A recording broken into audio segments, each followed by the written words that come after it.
একটা বনদেবতা আছে গো। হ্যাঁ, এই বনদেবতা কি করে জানো?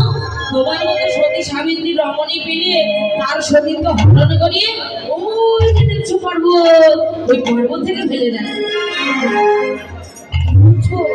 হ্যাঁ, দেখতে কেমন গো বলতে, দেখতে কেমন জানো? তার গুলোর মতো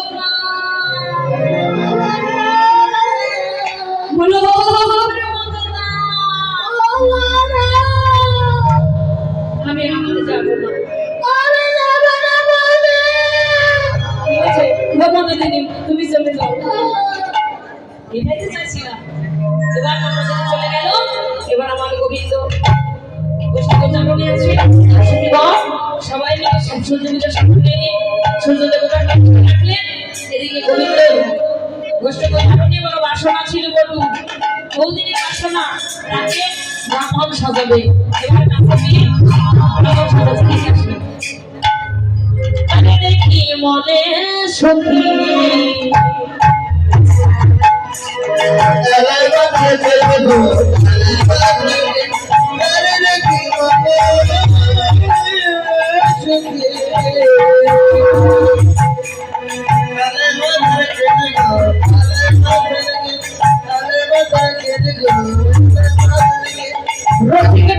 রসের সাগর